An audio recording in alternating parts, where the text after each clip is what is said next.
చక్కని సీతకి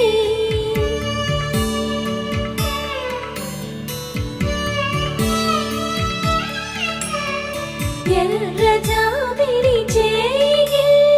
రాముడేడని అడుగుతుంటే